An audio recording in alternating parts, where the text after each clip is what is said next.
승리라는 이름을 참으로 좋아합니다. 모든 싸움 가운데에 패배하는 것보다 승리를 소망하며 꿈꾸는 우리의 인생입니다. 그런데 승리라는 것이 한 번에 원대하게 이루어지는 것은 아니죠. 그래서 자기 개발서의 고전을 쓴 맥스웰 몰츠 박사님이 쓴 성공의 법칙에 나오는 이야기가 하나 있는데, 여러분 미식축구를 다 아시나요? 미식축구 잘은 모르지만 들어보신 적은 있으시죠? 미국에서 이 미식축구를 하는 중에 쿼터백이라는 포지션을 맡은 선수가 갑작스럽게 부상을 당합니다. 한번 사진 하나 보여주시면 쿼터백이 어떤 사람이냐면, 감독이나 코치의 사인을 가장 먼저 이 경기장에서 듣고 선수들의 포지션을 또 이렇게 지시하고 작전을 내리는 사람이기도 하고요. 또 저렇게 공을 가지고 맨 뒤에서 공격권을 가졌을 때에 공을 뒤에서 앞으로 뿌려주는 역할을 하는 참 중요한 역할을 맡은 것이 저 쿼터백입니다. 근데 이 감독이 졸지에 핵심 공격수를 잃었기 때문에 어떻게 할까 고심하다가 이제 후보 선수 한 명을 쿼터백으로 둘 수밖에 없었죠. 근데 여러분, 미식축구는 공을 앞으로 던지거나 옆으로만 던질 수 있습니다. 뒤로는 던지지 못해요. 그런데 이 감독이 볼 때에 이 후보 선수가 이 주전 쿼터백처럼 멀리까지 공을 던져서 한 번에 터치다운 할 수 있는 공격 성공률이 높지 않겠다라고 생각을 하고 이 후보 쿼터백에게 이런 지시를 하는 겁니다. 멀리 앞을 향해서 던지지 말고 좌우로만 비교적 쉬운 공격권을 우리가 가질 수 있도록 돌파할 능력이 없으니 그냥 양옆으로만 천천히 나아가자. 그리고 이 성공 확률이 조금 더 높은 이 스윙 패스를 하게 되면서 결국은 이 젊은 또 후보인 선수가 조금씩 자신감을 얻게 되면서 조금 더 멀리 던지게 되어서 결국 그날의 경기를 승리했다라는 이야기가 있습니다.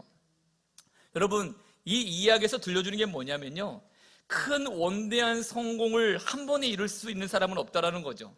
작은 성공이 쌓여서 그것이 나의 이점이 됐을 때에 이 작은 승리가 결국은 원대한 공격의 또 승리의 결과를 우리 삶에 가져온다라는 것을 이야기를 해드리고 싶습니다. 그래서 여러분, 우리는 큰 행복을 원합니다. 그런데 행복이라는 게 강도가 중요한 게 아니래요. 빈도가 중요하답니다. 그러니까 1년에 한 차례 크게 행복한 것보다 매일매일 소소하게 행복한 것이 진짜 우리로 하여금 행복감을 충만하게 한다라는 거죠. 그래서 뭐 벌써 예전 얘기인데요, 소확행이라는 말이 있었죠. 권사님, 소확행이 뭔지 아세요?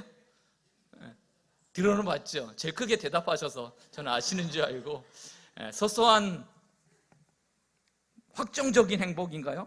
저도 정확하게는 많이 몰랐는데, Small but sustained happiness for myself. 그러니까 우리가 행복을 추구할 때에 원대한 것을 꿈꾸는 게 아니라 오늘 내 일상에서 소소하게 행복감을 갖기 위해 최선을 다하는 삶을 살아가는 것, 이것이 참으로 중요하다는 겁니다. 근데 이 이야기를 믿음의 원리를 가져와 보자는 거죠. 영적 싸움에서도 이 원리가 동일하게 유지가 됩니다. 우리가 한 번에 큰 영적인 싸움에서 이길 수 없습니다. 작은 것 안에서 주님 안에 우리가 충성하는 믿음을 가질 때에 우리가 나중에 주님이 주실 놀라운 은혜를, 비전을 꿈꾸게 된다는 거죠.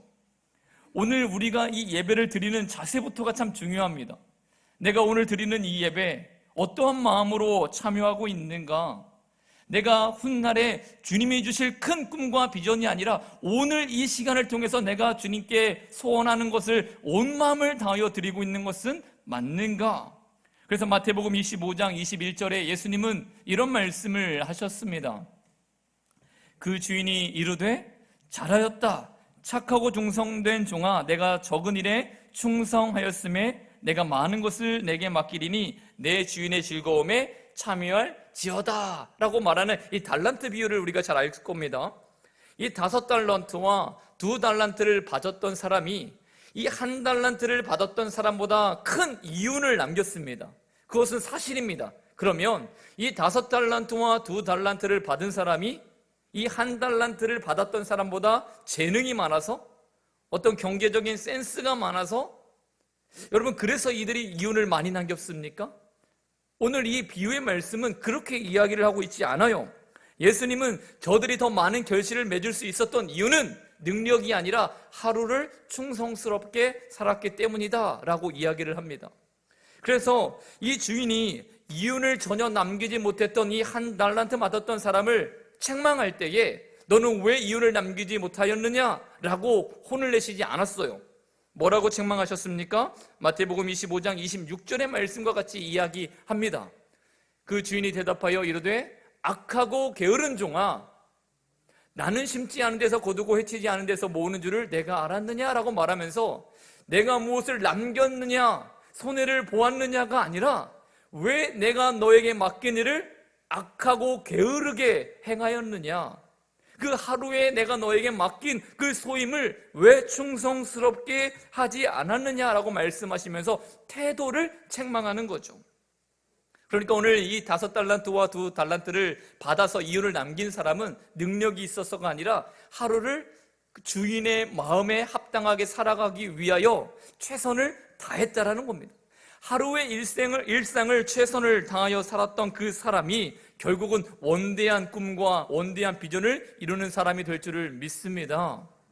저는 그래서 여러분들에게 새벽 예배를 나오시기를 권면해 드립니다. 자신이 없으세요? 믿음으로 아멘하세요. 자, 새벽 예배를 나오시기를 권면 드립니다. 네, 그 하루의 일상이 우리의 에너지가 된다라고 분명히 이야기합니다. 우리는 주님을 위해서 큰 일을, 위대한 일을, 원대한 일을 하고 싶습니다. 하나님이 우리에게 그런 감동을 주세요. 참으로 좋은 일입니다. 참으로 감사한 일입니다. 그런데 우리가 하루의 일상을 한번 뒤집어 보자는 거죠. 나는 하루에 몇 분 기도하나?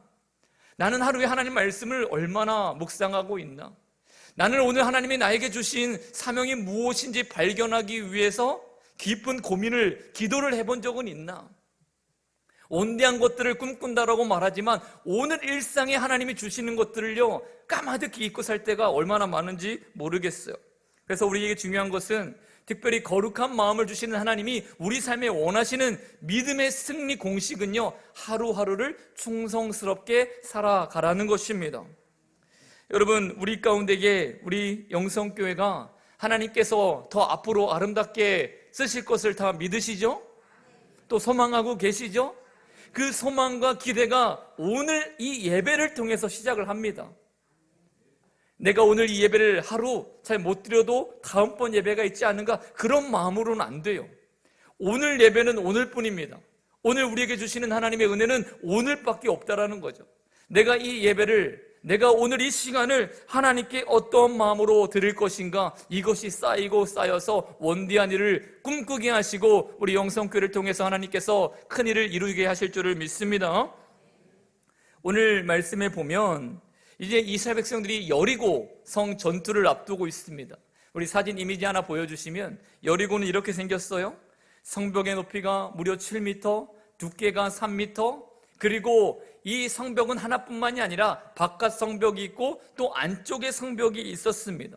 그래서 여리고는 성이라고 불리기보다는 한 도시입니다. 도시. 이런 여리고 성의 위세와 또 강력한 힘과 저 넘을 수 없을 것 같은 위세를 보면서 이스라엘 백성들의 마음이 어땠을까요? 아마 무기력함에 빠지지 않았을까라고 저는 생각을 합니다. 광야에서도 이스라엘 백성들이 몇 번 싸움을 한 적은 있지만 이 여리고처럼 이 도시 전체를 점령한다는 것은 저들에게 볼 때에 불가능한 일이라고 여겨졌을 거라는 거죠. 그런데 결론부터 말하면 이스라엘 백성들이 패배했습니까? 승리했습니까? 승리했죠. 이 승리가 어떻게 이스라엘 백성 가운데에 왔느냐? 오늘 이것이 오늘 하나님 말씀을 통해서 우리가 얻고자 하는 은혜입니다. 우리의 힘으로, 우리의 능력으로, 우리의 크기로 되지 않은 이 상황 속에서도 어떻게 이스라엘 백성들은 승리했는가? 그것이 가능한 이유는 하나님이 주시는 그 승리 공식을 믿음으로 순종했기 때문에 그렇습니다. 저는 오늘 이 말씀을 통해서 두 가지 말씀으로 하나님의 승리 공식을 말씀드리려고 하는데, 첫 번째는 믿음으로 현실을 바라보라는 것입니다. 한번 첫 번째 대지 한번 읽어볼까요? 시작. 믿음으로 현실을 바라보라. 여호수아 6장 2절 말씀입니다. 함께 읽습니다. 시작. 여호와께서 여호수아에게 이르시되 보라, 내가 여리고와 그 왕과 용사들을 내 손에 넘겨 주었으니. 아멘. 여리고 이 전투는 이미 승리한 전투라는 겁니다. 하나님께서 여리고와 그 왕과 용사들을 너의 손에 넘겨주었다라고 이미 선포하셨습니다.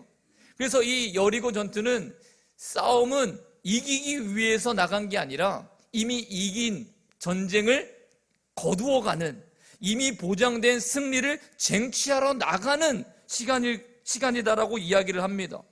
여러분, 이스라엘 백성들이 광야에 살면서 40년 동안에 안정적으로 살아본 적이 한 번도 없습니다.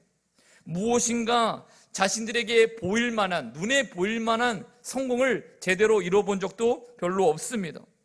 자신들보다 수많은 강한 원수들과 그럼에도 불구하고 싸워 날마다 이겼습니다.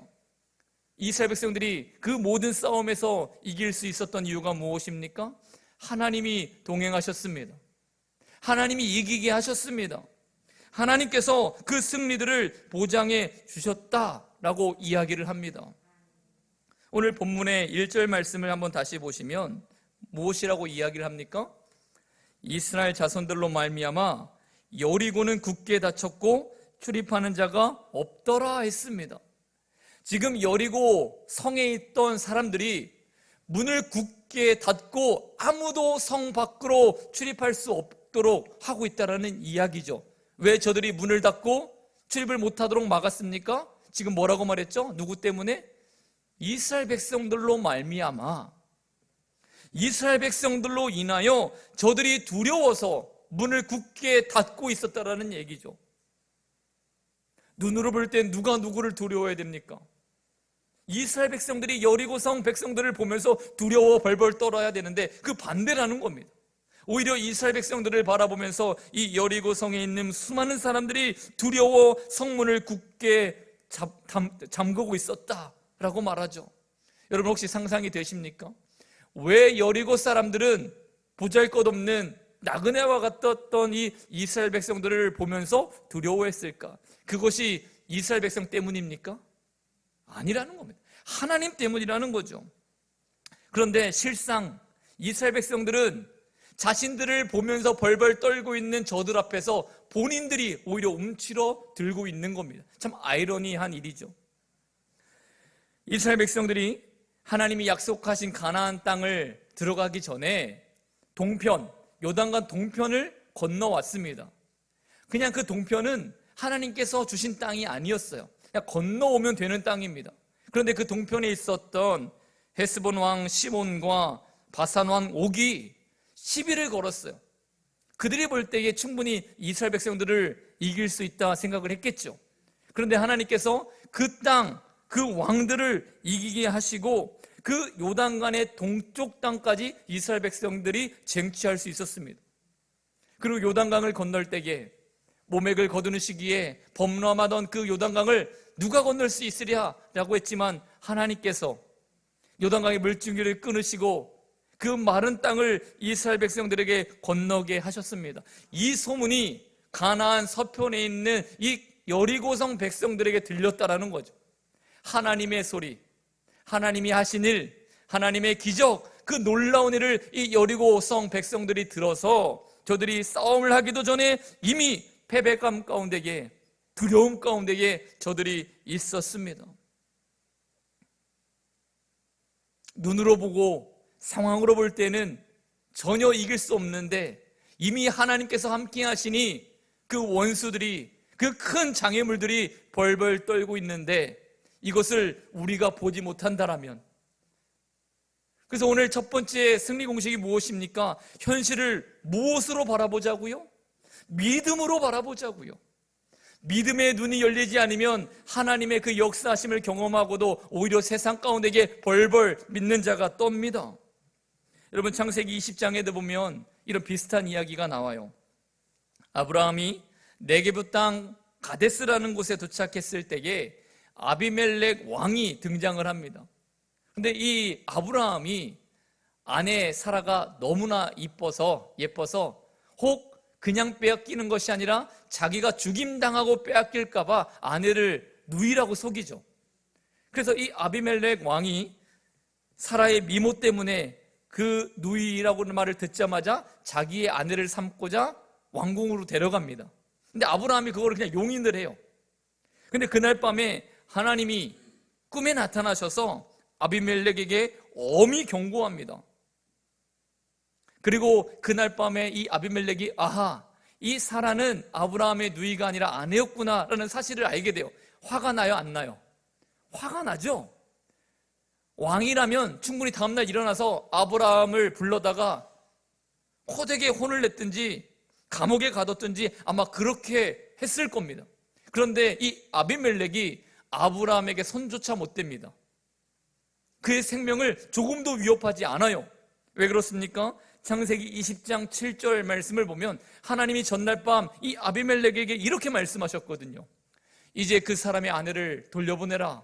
그는 선지자라. 그가 너를 위하여 기도하리니 내가 그러면 살려니와 내가 돌려보내지 아니하면 너와 내게 속한 자가 다 반드시 죽을 줄 알지니라. 아비멜렉의 꿈 가운데에 하나님을 만났는데 그 하나님 말씀하는 겁니다. 감히 내 선지자 아브라함의 아내를 네가 취하려 했느냐? 아브라함이 너를 용서하고 기도하지 않으면 내가 너를 죽이겠다라고 이야기를 하는 겁니다. 누가 누구에게 용서를 빌어야 됩니까? 아비멜렉 입장에서도 당황했을 것 같습니다. 저 괘씸한 아브라함을 어떻게 할 수 없는 겁니다. 오히려 미안했다 아브라함아, 내가 실수했다 라고 사죄를 해야 되는 판국이라는 거죠. 그런데 성도, 믿음으로 보지 않는 사람은 이 말씀을 이해할 수도 없고 이런 상황이 우리 삶 가운데에 온다 할지라도 경험하지 못합니다. 현실이 막막하지요. 탈출구는 없죠. 그런데 믿음이 없으면 그 현실 그대로 받아들일 수밖에 없는 것이 우리의 인생입니다. 우리 아브라함이 있고 그의 조카 롯이 있습니다. 두 인생의 결정적인 차이가 무엇입니까? 한 사람은 현실을 믿음으로 볼 수 있었고 한 사람은 현실을 그냥 현실적인 눈으로밖에 볼 수 없는 육신의 눈밖에 없었다라는 겁니다. 그래서 이 아브라함과 롯이 하나님의 축복 가운데 이방 땅에 크게 성공했을 때에 두 집안의 목자들이 다툼이 일어나 결국은 헤어져야 될 그때에 어떤 결정을 합니까? 아브라함은 믿음으로 현실을 보는 사람이니까 롯에게 양보합니다. 내가 우하면 내가 좌하고 내가 좌하면 내가 우하겠다, 양보를 하죠. 그런데 현실밖에 보지 못하는 롯은 어떻게 합니까? 들판을 돌아보면서 가장 비옥하고 가장 살만한 땅을 선택하는데 그 선택한 땅이 소돔입니다. 곧 멸망당할 땅을 선택하게 되는 것이 그의 안목이라는 거죠. 우리가 잘 아는 선교의 아버지라고 불리는 윌리엄 캐리 선교사님이 이런 말씀을 하셨어요. 하나님을, 한번 혹시 이미지 있을까요? 윌리엄 캐리가 이렇게 말합니다. 하나님으로부터 위대한 일을 계획하라. 하나님을 위하여 위대한 일을 시도하라. 여러분, 이 윌리엄 캐리라는 이 사람이요, 처음부터 위대한 일을 할 수 있는 능력이 있던 사람이 아닙니다. 초등학교를 겨우 졸업했고요, 구두 수성공이었습니다. 그런데 어느 날 하나님께서 이 캐리에게 마음에 큰 비전을 주셨습니다. 너는 나를 위해 위대한 일을 할 사람이야. 하나님께서 꿈과 비전을 주셨어요. 그 꿈과 비전을 받고 나서 이 윌리엄 캐리가 그날 당장 무엇을 했을까요?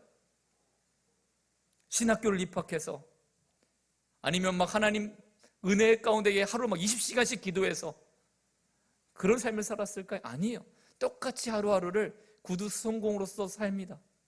한 사람 한 사람에게 복음을 전하기 시작했고, 그날 주어진 일에 날마다 감사하기 시작했고, 날마다 자신을 부인하는 연습을 합니다. 그 작은 일이 결국은 하나님으로부터 위대한 일을 계획할 수 있도록 하나님을 위하여 위대한 일을 시도하는 믿음의 인생이 되었습니다.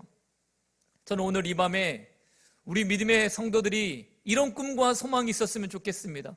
하나님으로부터 위대한 일을 계획하게 하는 우리 믿음의 성도들의 인생, 하나님을 위하여 위대한 일을 시독히 하는 우리 영성교회, 그런 꿈과 비전이 우리 안에 소망으로 일어날 줄을 믿습니다.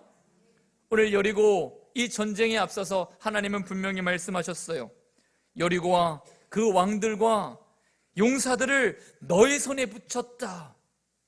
하나님이 함께 하시는 이스라엘, 여리고 성을 굳게 닫고 벌벌 떨면서 이 전쟁의 승패가 이미 하나님의 자녀에게 있다는 것을 알았던 저들과 같이, 그리고 그것을 믿음으로 바라볼 수 있었던 이스라엘 백성들의 걸음처럼 우리 영성교회 모든 성도님들, 믿음으로 반드시 여러분들의 하루, 여러분들의 시간을 믿음으로 선포하고 볼 수 있는 은혜가 충만하기를 예수님의 이름으로 축원합니다. 자, 한 걸음 더 나아가서 이 이스라엘 백성들이 어떻게 위대한 일을 이룰 수 있는 백성이 되었는가? 두 번째는 이것입니다. 순종으로 상황을 정복하라. 한번 따라해 보겠습니다. 시작. 순종으로 상황을 정복하라. 아멘. 여호수아 6장 4절 말씀입니다. 제사장 7은 7 양각 나팔을 잡고 언약궤 앞에서 행할 것이요, 제7일에는 성을 7번 돌며 제사장들은 나팔을 불 것이며 라고 말하죠. 하나님의 전략이었습니다. 하나님의 작전이었습니다. 6일 동안 한 바퀴씩, 그리고 마지막 7번째 날은 7바퀴를, 그리고 7바퀴를 다 돈 다음에 제사장들이 7 양각 나팔을 불면 온 백성들은 소리를 질러라. 이게 하나님의 작전 명령입니다. 여러분 어때요? 완벽한 승리처럼 보이는 작전입니까? 여러분 이 말씀에 그냥 순종하는 게 쉬워 보입니까? 아니요, 너무나 어렵습니다. 성을 돌다가 여리고성 그 성벽 위에서 화살을 쏘면 다 죽을 수밖에 없잖아요. 하나님께서 명령은 내리셨고 이것이 작전이다라고 이야기는 하셨지만 순종이 되지 않습니다. 그 순종으로 상황을 정복할 수 있는 힘이 없어요. 여러분, 이스라엘 백성들이 비록 많은 전쟁은 아니었지만 르비딤에서도 전쟁을 해본 적이 있죠. 아말렉과 싸워서 이겨본 적이 있습니다. 요단강 동편에서도 두 나라나 물리친 경험이 있습니다. 경험이 생겼어요. 전쟁에 대한 경험이 있었습니다. 그런데 하나님께서 말씀하시는 겁니다. 무기를 준비해라, 훈련을 더 열심히 해라, 어떤 작전을 말씀하시는 것이 아니라 그냥 여리고성을 돌라 명령하시니 지금껏 이스라엘 백성들이 경험한 상식으로는 도저히 이길 수 없는 겁니다. 오늘 우리가 주님의 말씀에 왜 순종하지 못하는 줄 아십니까? 우리의 경험이, 우리의 상식이, 우리의 이성이 이미 다 정해져 있기 때문에 그렇습니다. 하나님 말씀하셨지만 제 경험상 그럴 수 없는다라고 이야기를 하는 것들, 하나님께서 이렇게 말씀하셨지만 제 상식으로는 도저히 이해가 되지 않는다라고 말하는 일들. 그래서 우리는 40, 50년을 살면서 인생의 경험치 때문에 물질의 문제가 생기면 이런 방법이 있고, 사람과의 관계가 문제가 생기면 이렇게 풀어야 되고, 가정에 사업에 문제가 있을 때는 이거부터 해야 되고, 우리는 다 경험치가 있습니다. 그 경험치 때문에 하나님께서 나의 생각과 다른 명령을 하실 때에 순종이요 되지 않는다라고요. 그래서 오늘 우리가 하나님의 위대한 승리를 쟁취하는 믿음의 성도가 되기 위해서는 우리의 상식이 아니라 순종으로 상황을 정복할 수 있는 힘이 필요한 줄을 믿습니다. 제가 존경하는 목사님 중에 만나교회 김병삼 목사님이 계신데, 그분이 성공을 디자인하라라는 책을 쓰셨고 그 책에 이런 이야기가 나와요.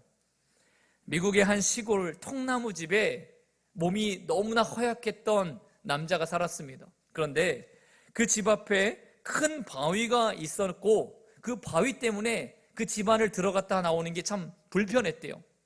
근데 어느 날 하나님께서 이 몸이 약한 남자에게 음성을 하나 들려주셨는데, 바위를 밀어라, 바위를 밀어라. 그래서 이 청년이 하루, 이틀, 한 달 바위를 밀기 시작합니다. 하나님께서 밀라 하셨으니 이 바위가 옮겨지겠구나. 8개월이 지났는데 의심이 생기더래요. 아무래도 옮겨진 것 같지 않습니다. 그래도 1년 내내 밀었습니다. 그리고 어느 날 자를 가지고 딱 쟀는데 1인치도 안 옮겨진 거예요. 마음에 불편함이 생깁니다. 하나님을 향해 뭔가 짜증이 생겨요. 하나님, 왜 저에게 이와 같은 명령을 하셨습니까? 왜 저를 1년 내내 헛수고를 하게 하셨습니까? 그렇게 이제 더 이상 하나님 안 하렵니다. 더 이상 순종 안 하렵니다. 그런데 하나님께서 다시 한번 찾아오셨어요. 이야, 너 왜 이렇게 낭망해 있냐? 슬퍼하냐? 왜 바위를 밀지 않느냐? 이 병약한 남자가 대답합니다. 하나님 때문이지 않습니까? 하나님 밀라고 해서 했는데 뭐가 바뀐 게 있습니까? 더 이상 하지 않겠습니다. 그때 하나님께서 이런 말씀을 하시더래요. 내가 언제 바위 옮겨준다고 했냐? 바위 밀라고 했지? 그리고 나서 이 청년이 거울 앞에 딱 섰는데 병약한 남자가 아니라 건강한 남자가 서 있더래요. 그러니까 하나님께서 명령하시고 그 명령 이후에 이 인생 가운데에 무슨 개입을 하고 싶었던 겁니까? 건강함이잖아요. 그 사람의 변화를 위해서 하나님께서 명령하신 겁니다. 근데 이 명령을 들었던 이 남자는 자기가 원하는 생각으로 하나님의 말씀을 순종하였으니 이런 결과를 갖게 되겠지. 그런데 나의 생각, 나의 결과가 이루어지지 아니하니까 실망하고 낭망하잖아요. 우리가 왜 순종이 안 됩니까? 하나님 말씀을 들으면 이와 같은 일이 일어날 거라는 우리의 상식의 경험들, 우리의 꿈이, 우리의 계획이 가장 먼저 들어서 있기 때문에 그렇습니다. 왜 순종하다 시험당합니까? 내가 원하는 대로 하나님께서 역사를 하지 않았기 때문에 시험 듭니다. 근데 하나님께서는 다른 계획을 혹 우리 삶에 가지고 있는지 모르겠어요. 그래서 참 순종이라는 것은 우리가 결과를 예측하는 것이 아니라 하나님이 하실 일을 기대하는 겁니다. 하나님이 하실 일을 기대할 때에 순종할 수 있습니다. 그래서 우리는 눈에 보이는 현실 때문에 이것이 실패했다, 성공했다 따지는 인생이 아니라 내가 순종을 통하여 하나님이 이 상을 어떻게 나에게 정복시킬까, 그것을 바라볼 수 있는 안목, 영적인 안목이 있어야 되는 줄을 믿습니다. 오늘 본문 말씀으로 다시 돌아와서 이스라엘 백성이 만약 하나님께서 명령하신 것들을 듣지 않고 이거 성 돌아서 뭐 하냐? 오늘부터 다시 훈련하자. 무기를 만들자. 활과 창을 만들자라고 그들의 계획을 바꿨다라면 저들은 반드시 멸망했을 겁니다. 절대로 하나님 주시는 승리를 경험하지 못했을 겁니다. 그런데 이스라엘 백성들이 그 하나님의 명령에 순종하고 상황을 정복할 수 있는 그 은혜가 있었기 때문에 저들은 결국은 승리를 쟁취합니다. 여호수아 6장 10절의 말씀을 한번 보겠습니다. 여호수아가 백성에게 명령하여 이르되 너희는 외치지 말며 너희 음성을 들리게 하지 말며 너희 입에서 아무 말도 내지 말라. 그리하다가 내가 너에게 명령하여 외치라 하는 날에 외칠지니라 하고. 아멘. 하나님께서 말씀하세요. 아무 소리도 내지 말아라. 한마디도 마지막 바퀴 7바퀴를 도는 동안에는 너희의 입을 닫고 그 입 밖으로 어떤 소리도 새어나오지 않도록 해라. 이스라엘 백성들은 광야 40년을 살면서 날마다 익숙해진 경험 하나가 있었는데 불평하는 겁니다. 상황이 쉽게 바뀌지 않으면 하나님을 향하여 불신의 원망의 소리를 내었습니다. 마지막 7바퀴를 돌 때에 작은 성도 아니잖아요. 200만이나 넘는 사람이 그 성을 돌면서 한 바퀴를 돌고 아무런 변화가 없으면, 2바퀴를 돌고 또 아무런 변화가 없으면 저들의 그 공동체 가운데에 웅성웅성 거려지는 소리, 불신의 소리, 불만의 소리. 근데 하나님께서 말씀하셨어요. 모든 바퀴를 돌 때까지 너희들은 침묵해라. 침묵해라. 제가 그 현장에 있었다면 마음이 참 힘들었을지 모르겠다는 생각이 듭니다. 이렇게 돈다고 되나? 근데 침묵하래요. 여러분, 침묵하면서 결국은 어떤 생각을 이스라엘 백성들이 하겠습니까? 과거를 회상해 볼 수도 있겠죠. 나는 늘 하나님을 불평했었는데, 불만족했었는데, 그런데 돌아와 보니 지금 여기까지 와 있더라. 그 침묵 가운데 이스라엘 백성들은 하나님께서 자신들의 인생 가운데 베푸신 은혜들을 하나씩 하나씩 기억해내기 시작합니다. 그래서 우리에게 뭐가 필요하냐면 기도가 필요해요. 기도는 일방적인 우리의 바람과 소원을 간구하는 것도 있겠지만 그 기도하는 시간을 통하여 하나님께서 나의 삶을 어떻게 인도하셨는지 돌아보고 또 나를 어떤 길로 인도하실지를 내가 믿음으로 고백해보는 시간, 그 침묵의 시간을 통하여서 하나님이 모든 불가능한 그 상황 속에서도 나를 이렇게 인도하셨지라고 인정하고 하나님 앞에 우리의 믿음의 고백을 드릴 수 있는 시간이 되는 줄을 믿습니다. 이제 이스라엘 백성들이 7바퀴를 다 돌았어요. 마지막 바퀴를 다 돌고 나자 하나님께서 명령하셨던 것처럼 제사장들은 양강나팔을 불렀습니다. 자, 5절 말씀입니다.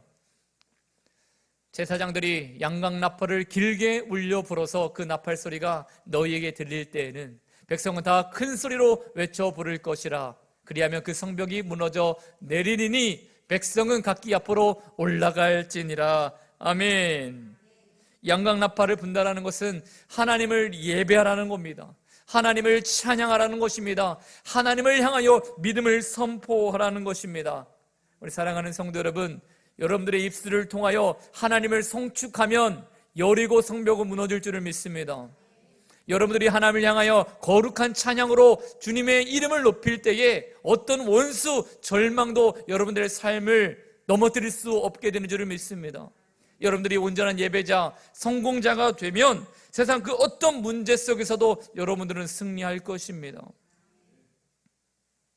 여러분 인생 가운데에 혹 여리고와 같은 넘을 수 없는 장벽들이 지금 존재합니까? 내가 반드시 무너뜨려야 되는 어떤 삶의 문제가 지금 있습니까? 오늘 이 두 가지 말씀을 잘 기억하시고 기도했으면 좋겠습니다. 여러분, 믿음으로 현실을 바라보십시오. 하나님이 이미 승리케 하셨습니다. 하나님께서 이미 승리를 보장해 주셨습니다. 우리는 그 보장된 승리를 믿음으로 쟁취하는 사람이 되면 되는 것입니다.